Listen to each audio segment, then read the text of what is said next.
Please subscribe to the channel, get notifications of new videos by hitting the bell, hit the thumbs up to like the videos, and if you think this content might benefit anyone else that you know, please share the channel.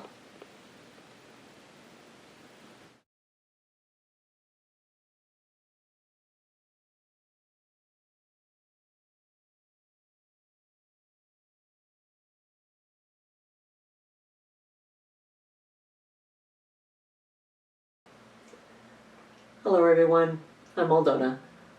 Today we are going to continue with breaking down our poses in a little bit of detail as we build up our knowledge to link all of these poses into our flows, which we will eventually be getting to. But I want to still cover some of the more frequent poses that we use in our classes so that you have a good knowledge of them and that you have several modifications that you can pick and choose from when you need it. So today we are going to be working on mountain pose. Mountain pose is usually where you start your sun salutations.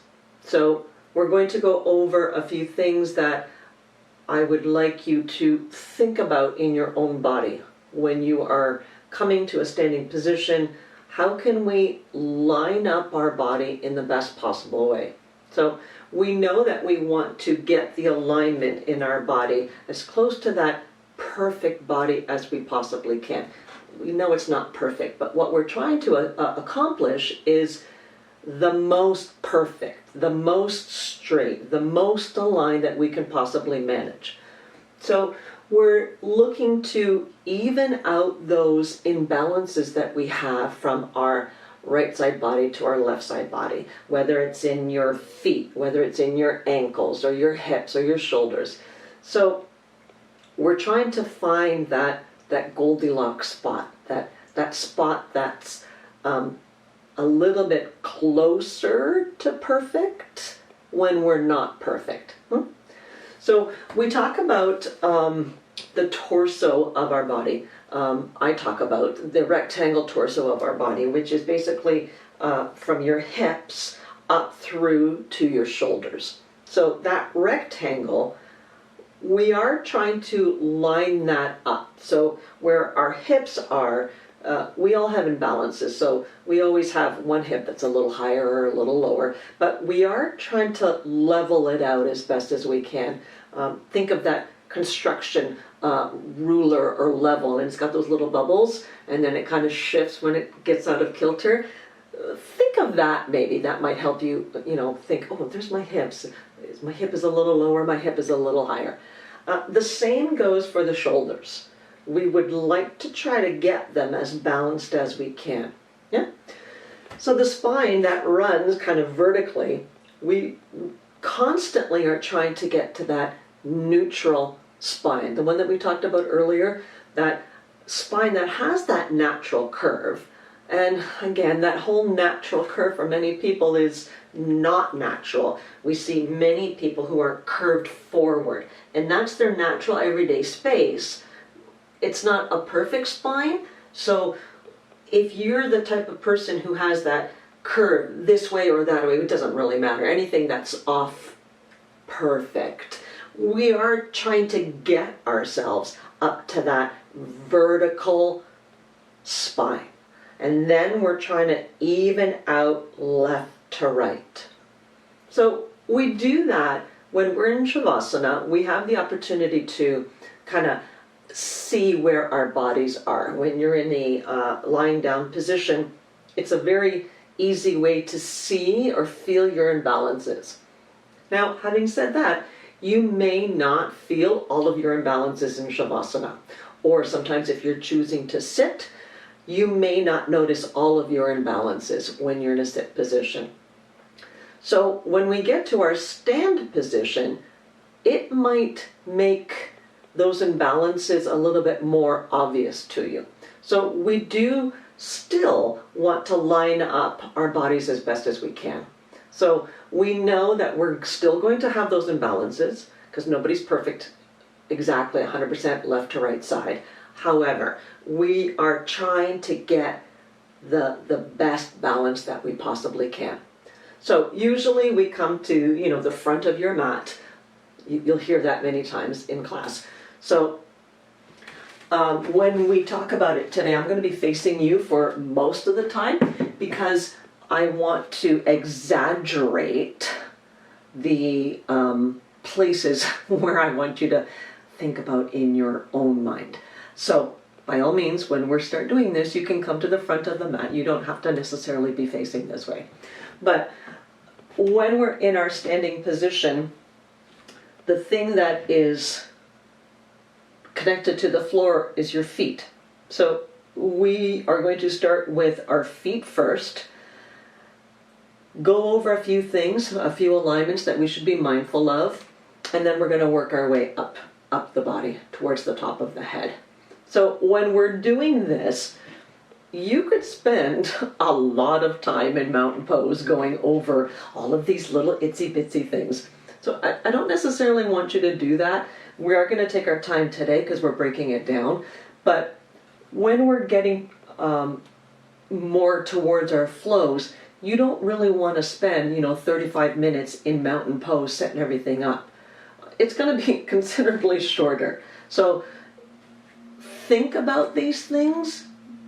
Once we start getting into our flows, think about all those things that we're going to cover right now, but don't dwell on them. See if you can just fine tune one. I'm going to break it down today a lot because I want you to have all of those things in your head. So when we talk about our foot position, so we come to the top of our mat. I'm going to be facing here just to show you. We want to get those feet underneath our hip bones. So when we talk about those hip bones, it's those bones that we poke around and we find. It's not necessarily the meaty part of my hip. So I don't really want my feet really wide because right away you can see that my feet are now no longer underneath my hips. So I'd like to try to get them underneath the hip bones as best as I can, which probably means that you have a little space between your feet. Yeah? So again, as close as you can. You might be off a little bit, but the idea is to general area underneath the hips. Yeah? So when we talk about our feet, we have a tendency to not exactly know where our toes should be pointing. Very similar to where our hands are in tabletop. We're always not sure, should they be pointing in or should they be pointing out? So I'm going to exaggerate a little bit just so that you can see. We don't want our toes pointing inward too much because now I'm not in alignment. I got a ziggy-zaggy thing going on with my legs and I would like to have things in alignment. Same goes for the other way. You might notice that your stance looks a little bit more like this. This is where you naturally have your toes pointing out. Not the best alignment again. So we would like to have our toes pointing forward. Now, our big toe might not be the best gauge to use because you might have some issues going on with your big toe and it's not exactly pointing forward. So we use the second and maybe even the third toe as reference to go forward. Yeah? So imagine from the center of your heel towards that big second toe. For me, my second toe is actually longer than my big toe. So imagine a line going through your foot there. You may not see that vein, but imagine a line kind of going from that second toe to your heel.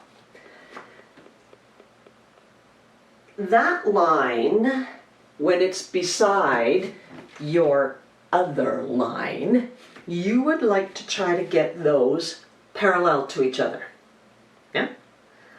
Again, you might be off a little bit, but the idea is not to be too far out or too far in. I'd like to try to find those parallel lines. Make sense? Now, eventually, you're going to get comfortable that you're going to maybe want to bring your feet a little bit closer together. However, I still would like to have that parallel business going on between the two lines, which probably means if you're bringing your feet a little closer together, if that's a little bit more natural of a stance for you, your toes are closer than your heels. There's a little space between where your heels are. Again, we don't want to exaggerate, so we don't want this. We want to have that kind of straightness going on. Yeah? So that kind of covers a few things on the feet. So now we would, if our feet are hip bone distance apart, the knees naturally will be kind of over those ankles. Yeah? And then our hip bones are naturally going to be over those. So now you're stacking your feet, your ankles, your knees, and your hips. And we always want to make sure that we start from whatever's touching the floor first. In this case, it's my feet. And I'm going to work my way up. There's no point on fine-tuning my hands when this is all out of alignment. Yeah, makes sense? So we're working our way up. We have our hips aligned over ankles and knees. And now you might even start to notice, oh, I have a tendency to kind of lean a little bit more into one side. Because we know for some people this is a natural stance. So my hips aren't level here. So I'd like to try to, as best as I can without pushing in the opposite direction too much, but can I try to level them out a little bit? I might even notice, oh, as I'm trying, it's not perfect, but it's not hanging in here. Yeah? So there's my hips. And now I'm going to start working on that rectangle of my torso. Remember, my spine is in here. So as I move from my hips, I'm doing this all kind of in my head, right? As I'm coming to the front of the mat to come to mountain pose. So in my head, I'm kind of feeling, is that spine relatively straight? And when we say straight, we're still talking about that natural curve, right? I have a little bit of an indent here at my neck, and then it goes back out. And then there's another indent here towards my waist, low back. So that natural curve is still what we're trying to do. So you might notice that for some people, your natural stance is like way back here. That may be where you spend most of your day. So again, we're trying to get towards something that's a little bit more perfect. That neutral, natural spine. So I align my torso, so now my shoulders. They should be aligned over the hips as best as I can. Again, remember, you might be here where my shoulders, they're kind of in front of my hips. So again, I'm trying to get that shoulder over the hip. I may not be 100%, but from here, I'm trying to get it. So you might notice that some days, oh, it's not 100% straight, but you're trying to get there. So then, again, you might notice that level shoulders, I need to maybe change things a little bit. Yeah? So you have all of those things aligned. And now up here while we're at the shoulders, many of us have this shoulder business kind of rolling forward.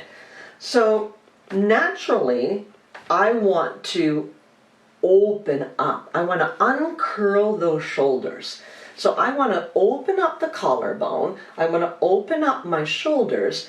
And if I just naturally stand, more than likely my palms are facing in towards my thighs. From that natural stance, which may not be your natural stance, but that's what it is for me, I want to turn those palms forward so that I have this shoulder rolling outward. It's an external rotation. Now, when I try to find that natural, not so much natural, but an easy opening up of the shoulders, I don't want to force too much, yeah? Now I'm trying to peacock my chest, my hips are out of alignment, so yeah, my palms are forward, but I'm way out of whack. This is way too much work. So you want to find a relatively easy way to stand, have the palms facing forward, see if you can level out your head a little bit on your torso. Again, you might notice that, oh, maybe this is a little bit more of how you look. So we want to try to even it out. Have that head on the torso relatively straight. So I have my feet, I have my knees, my hips, my rectangle of my torso, my shoulders, my palms are facing out, my head is kind of, I probably had to wiggle jiggle it and bobble it a little bit to get in a nice comfortable spot. And once we're here, you might notice that this is very similar to another pose, Shavasana. The only difference is our feet. When we're lying down in our Shavasana pose, our feet are relaxed. So in our mountain pose, our feet are not relaxed. You're actually engaging in your feet. So in your mountain pose, once you've stacked everything where you think is going to work for you today on mountain pose, you want to make sure that you're even in your feet as well.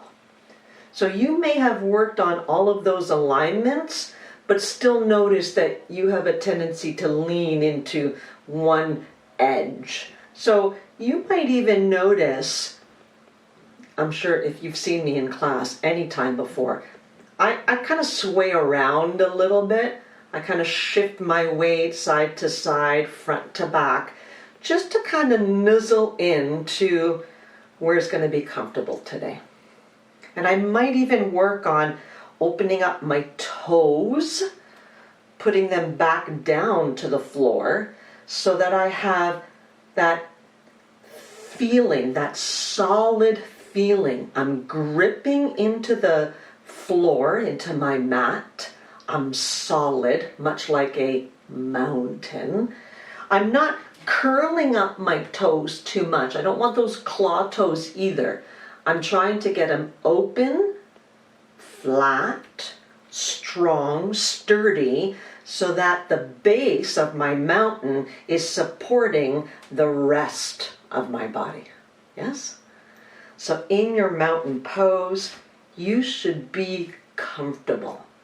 You should have easy knees. They shouldn't be locked.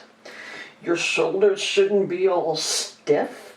You should be relatively comfortable, trying to find that perfect evenness, that straightness. You may not be perfect, but that's where we're trying to get to. And then once you get into mountain pose, you might even notice, oh, sometimes I want to close my eyes, sometimes I don't. If you have an issue with balance, sometimes closing your eyes all of a sudden gets you a little bit unbalanced. So you want to kind of keep either your eyes soft, or if you're gazing, if you're actually looking, see if you can keep your eyesight also level. So when you're looking, I don't necessarily have to be looking down. I don't necessarily have to be looking up. Neutral. Neutral spine. So even that gaze forward, once you got it, you might be comfortable with closing your eyes.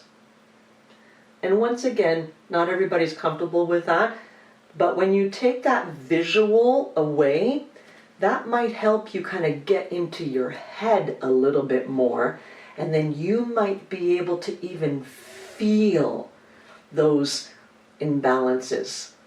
Because those imbalances are what you're going to be mindful of once we actually start getting going into our flows. Because let's say you have an injury on your one shoulder, and you know that because it reminded you in your Shavasana or maybe your mountain pose. And it's reminding you, oh, I got to take it a little easy on that injury. Or I know that I'm imbalanced in one hip, so I'm going to have to work this hip a little differently than this hip once I start getting into my flow, which we usually do 2 times at least. We do everything on the one side and then we do everything on the other side, just so that we give our bodies that opportunity to kind of even itself out. Yeah, I hope that makes sense. So mountain pose, it does have a lot of things that you can kind of check off on your little to-do list, your little checklist. But again, try not to let it get too complicated. Because you can start getting into this long list and start getting into that argument with your body because this isn't right, that's not right, this isn't balanced, this isn't balanced. Get to the front of your mat, line everything up, do it relatively quickly. Again, we're not looking to be there for 20-30 minutes. I'd say max, I'm not even going to tell you how long, because some days, you know what, I could step into mountain pose and I can get there quite quickly. And you're going to notice the more you do it, the more faster you're going to be able to get to that perfect spot. But as you're working your way up to it, you might notice that it's taking me a little bit longer, and that's okay. So mountain pose has some significance, yes. It has important features that you are trying to do with your body. It's not just coming up to my mat and going, okay, let's go. And for some people it is, but you're kind of missing a few things that you could be helping your body along. So mountain pose, it's usually at the beginning of our sun salutations. It's usually the beginning of any of our standing poses. Usually what happens is you start your practice in either your sit position or your Shavasana, and then you work your way up into a standing position. It's usually at the front of the mat, not always, but that's usually what you'll hear in a class. Come to the front of your mat in mountain pose, and then we go from there. Now, when I talk about front of the mat, the only reason that we actually come to the front of the mat, as opposed to, let's say, the middle of my mat, and it's just kind of geography, that's really all it is once we continue and start going into, let's say, our lunges, if I step back from the middle of my mat into my lunge, I'm going to maybe, get a little crowded, or I'm going to step off my mat. Is that the end of the world? No, it's not the end of the world, but look, I got all this empty geography over here, so we usually come closer to the front. Now, I have a pretty long mat, so for me, I can come about, it's about a couple of feet there. So you don't necessarily even have to be right at the front of your mat either. For me, I have the geography to do it, so you kind of have to play around with what mat you have, how tall you are. So these are all suggestions. When I say front of the mat, again, doesn't have to go right there. I'm going to go somewhere close to the front. Yeah? So I'm going to just come back down to the floor. So I think we covered what our feet should be doing, where our knees should be in relation to our feet, where our hips should be, where we're trying to get our shoulders. So again, when I say it should be, it may not be for you, but you're trying to get to that neutral spine, that balanced body, when we say perfect, it's not 100% perfect, but we're trying to undo all of our imbalances so that we can get a little bit more perfect, a little bit towards more perfect. Something that's aligning our body so that we're going to feel better, right? And that's kind of the goal. We want our bodies to feel better so that when we finish our little business on our mat and we continue with the rest of the day, maybe my practice on the mat aligned my spine a little bit better so that when I go and do my stuff for the day, I can do it with a little bit more ease because I've created some space. I've created flexibility in my body. Yeah? So that's it for this video. I wanted to go over mountain pose, and then we will continue with other little tidbits, if you want to call them, or different modifications that you can start to incorporate in your practice. But that's a good base to cover on how we should be trying to set up our body in mountain pose. So that's it for today. We'll talk to you soon, and bye for now.